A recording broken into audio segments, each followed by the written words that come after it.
As Stone Cold Steve Austin would say, I'm going to try extremely hard to maintain my composure. I had to redo this video again because I made a few mistakes on the last video that I uploaded. So we're going to do this again.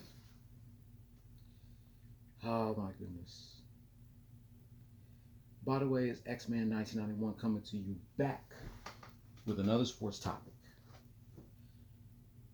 We're going to try this again, do a recap of Game 6 of the Eastern Conference Finals between the Boston Celtics and the Miami Heat, with the Heat leading the series 3-2. Are the Heat going to the finals, or are the Celtics taking Game 7 back to Beantown? Let's find out.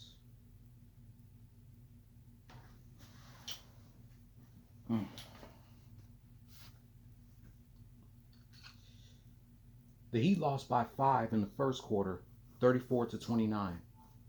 But they made a comeback by a point in the second quarter, 24-23. With the Celtics leading 57-53 at halftime. The Heat lost by Tress in the third quarter, 22-19. Celtics lead 79-72 after the third quarter. The Heat made a comeback by 6 in the fourth quarter, 31-25. And they were this close to going to the finals when Jimmy Butler shot 3 free throws because he was fouled at the 3-point line. Marcus Smart missed a 3-pointer victory until Derek White came out of nowhere and tipped it back in, allowing the Celtics to beat the Heat by a point. 104-103, with the series being tied at 3. Game 7 airing tomorrow in Beantown. You all should know who was the player of the game. Jason Tatum. 31 points, 12 rebounds, and 5 assists. He needed 5 more assists to go with a triple-double. Jaylen Brown needed 7 more assists to go with a triple-double. 26 points, 10 rebounds, and 3 assists. Jimmy Butler needed 2 more assists to go with a triple-double. 24 points, 11 rebounds, and 8 assists. Caleb Martin needed 9 more assists to go with a triple-double. 21 points, 15 rebounds, and 1 assist. And Bam Adebayo needed 5 more assists to go with a triple-double. 11 points, 13 rebounds, and 5 assists.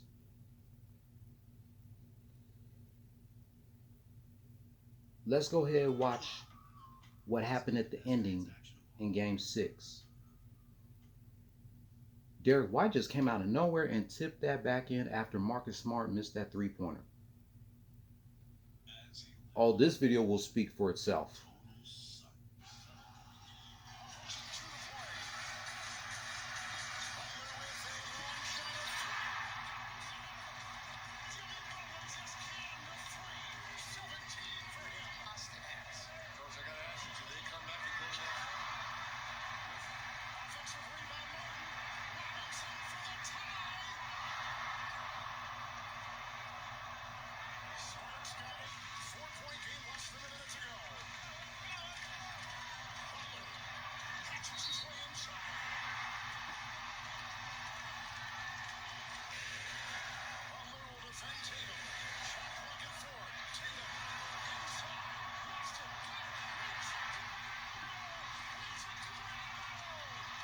Adebayo blocked that.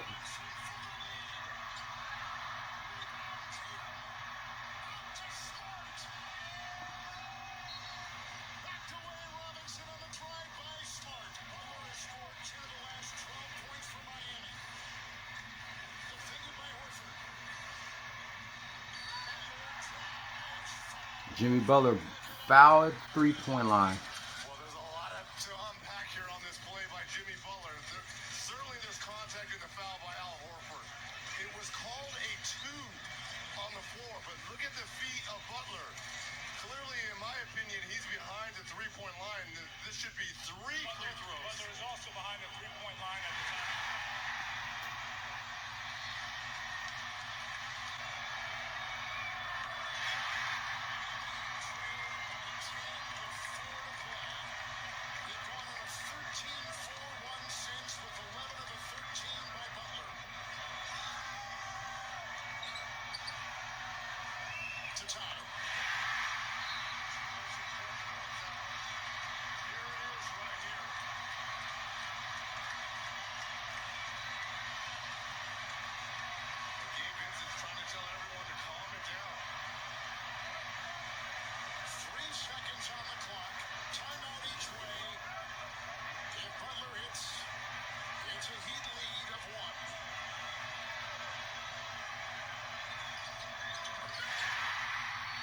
Damn, listen to how crazy the crowd was. I was even celebrating myself before the game was even over. I said the Heat are going to the finals. The Heat are going to the finals. You do these scenarios in every practice. You go over these with 3 seconds or less. With 3 seconds remaining. They're going to have Max Strus face the floor here, but he's got to be aware of Derek White on the quick bounce foul. White will inbound. It's off to Smart for the seventh game. But the buzzer sounded. The light was on. It'll be reviewed.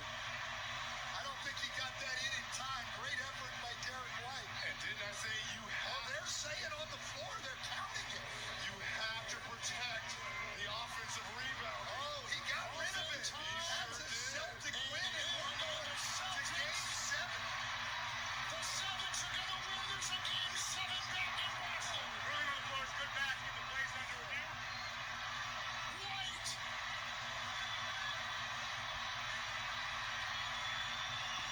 What a finish to this game. Stunned. People here are absolutely stunned. A rush shot that went in and out, by the way, by Marcus Smart. That's what allowed Derek White the offensive rebounding opportunity. Bucket good. We're headed to Beantown for a Game 7 in what has been an improbable Eastern Conference Final. And Boston becomes the 4th team ever down 3 games to none to force a Game 7. And the first one of those teams to get a shot to complete it at home. The other 3 were on the road. White got it. Game-winning basket. White finishes with 11. Let's go to Allie LaForge.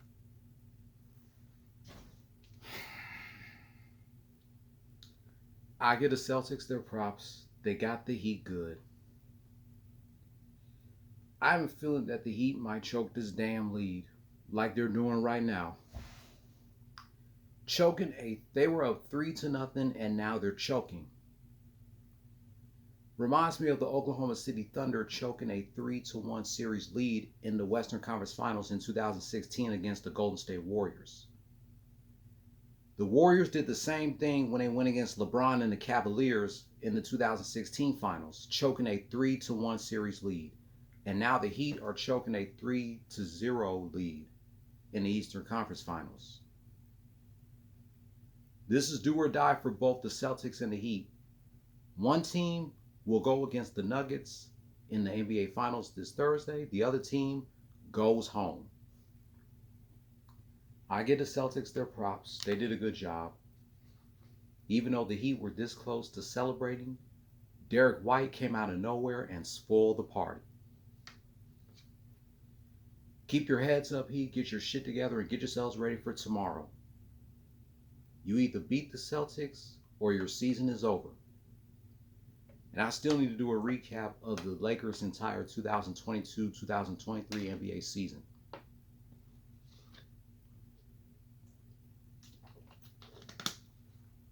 Before I go, you guys know today has been 25 years since Phil Hartman was shot and killed by his own wife, Bryn, before she shot and killed herself. Months before his 50th birthday on September 24th, and this year he would have been 75. If his wife Bryn was still alive, she would have been 65. Rest in peace to Phil Hartman. He is still missed. I enjoy watching him in those movies that he did with Sinbad, Coneheads, House Guests, which is my favorite movie collaboration by those two, and Jingle All the Way. Rest in peace to Phil Hartman. September 24th, 1948 to May 28th, 1998. His legacy will definitely live on. As for his wife, Bryn, I'm not going to shed no tears or pop any champagne for her because she had no right to kill her own husband, let alone in his sleep. And she was pretty much jealous of his fame and legacy. If it wasn't for Andy Dick giving her some drugs when she was being clean and sober, she wouldn't have been killing her own husband in her sleep. So we should really put the blame on Andy Dick for giving Bryn Hartman drugs when she was being clean and sober. Unfucking believable. Shout out to Mike Henry, Jaime, and Katie Filer. Speaking of Katie Filer, her birthday is coming up in 2 weeks. Her birthday is 6 days before mine. Mine's June 17th, hers is June 11th. And the hosts of the Just a Little Shady podcast, Haley, Jade, and Brittany, a link to their YouTube pages will be in the description down below. What are your thoughts about the Heat's heartbreaking loss against the Celtics? Hit subscribe and hit that notification bell for my next Heat rant. Be sure to give this video a thumbs up and leave your comment down below. I'll be back later to reminisce 22 years of Stephanie McMahon giving us an update on Triple H's injury from the May 28th, 2001 edition of SmackDown. Until then, go Miami Heat. Play stupid games, win stupid prizes. No more talk.